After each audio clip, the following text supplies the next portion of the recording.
this beginner friendly tutorial, we're going to be learning how to crochet one of these easy flower granny squares. To start your flower granny square, make a slip knot using your preferred method and then work a chain of 4.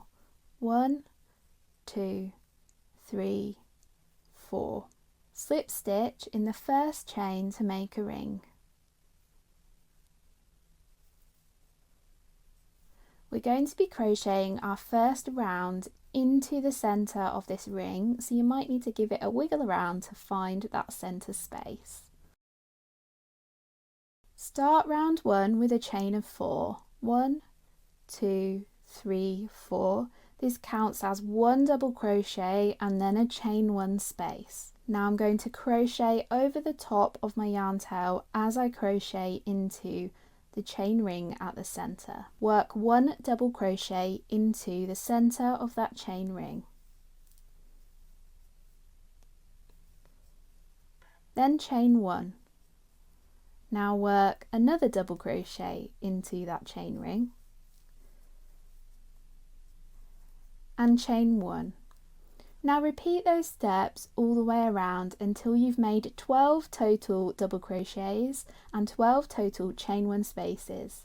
Don't forget that your starting chain counts as your first double crochet in that count of 12. It's really important for this square that you definitely have 12 stitches here.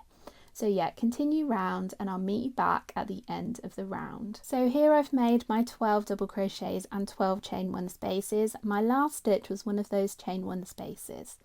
To finish off round 1, you need to slip stitch into the 3rd chain of that starting chain of 4. So 1, 2, 3, we're going in here. Bring that up to the camera so you can see we're going in just there. Now fasten off and cut your yarn.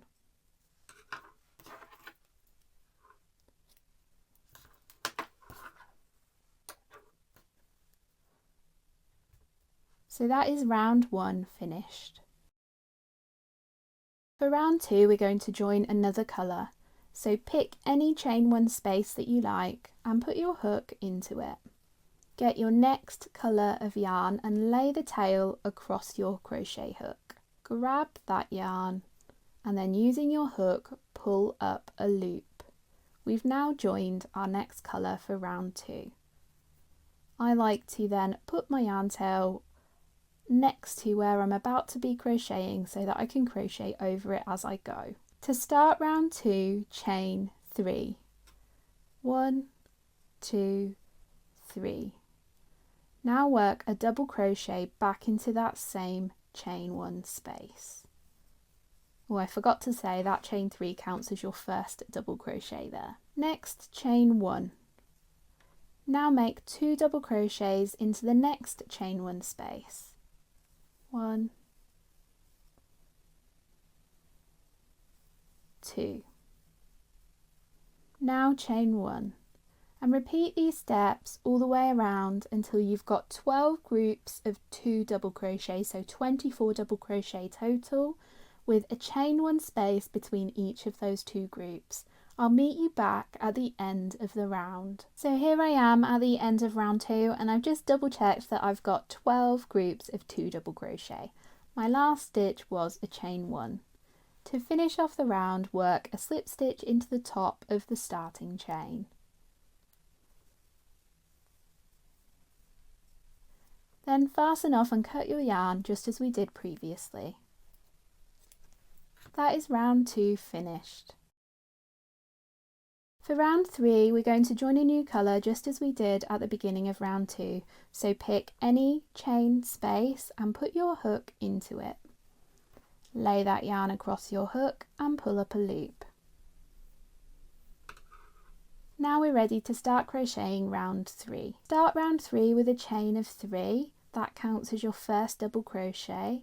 Then work 2 more double crochets into that same chain 1 space. 1, 2. Now chain 1. And in the next chain space work 3 double crochets.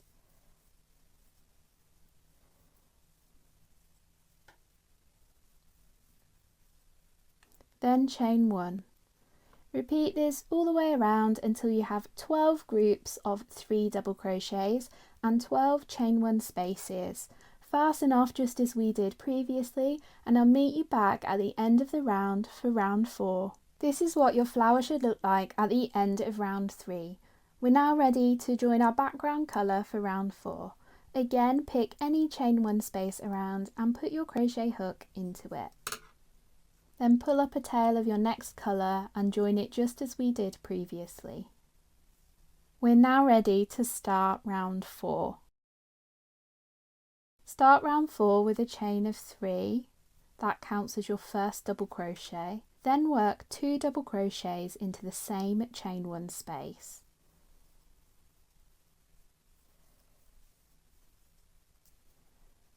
Now chain 1. Work 3 more double crochets into the next chain 1 space.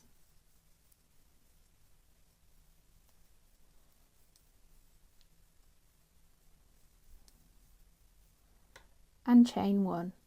So in the next space we're going to make a corner group. For the corner groups for this square, first make 3 treble crochets. So this is my first treble crochet, and my second, and the third. Now make a corner space of chain 2. 1, 2. Now work 3 more treble crochets into the same space, not into the next space, back into that same space to make the corner group. So there's my first treble crochet, and my second treble crochet, and the third. That's our corner group done. Next, chain 1 and repeat around. So in the next space work 3 double crochets, then a chain 1, then another 3 double crochets in the next space, then a chain 1, then a corner group, then another chain 1. Repeat those steps all the way around your square, and I'll meet you back at the end of the round to fasten off. This is what your square should look like at the end of round 4. I've just done my final chain 1 space, and then to finish off you have 2 options. You can slip stitch and fasten off just like we've done previously, or alternatively you can do an invisible join, which will mean you don't have a bump here and you have a seamless finish. I'll pop up my tutorial for that on the screen, as well as a different tutorial for another flower granny square you might like to try next. I'll see you next time.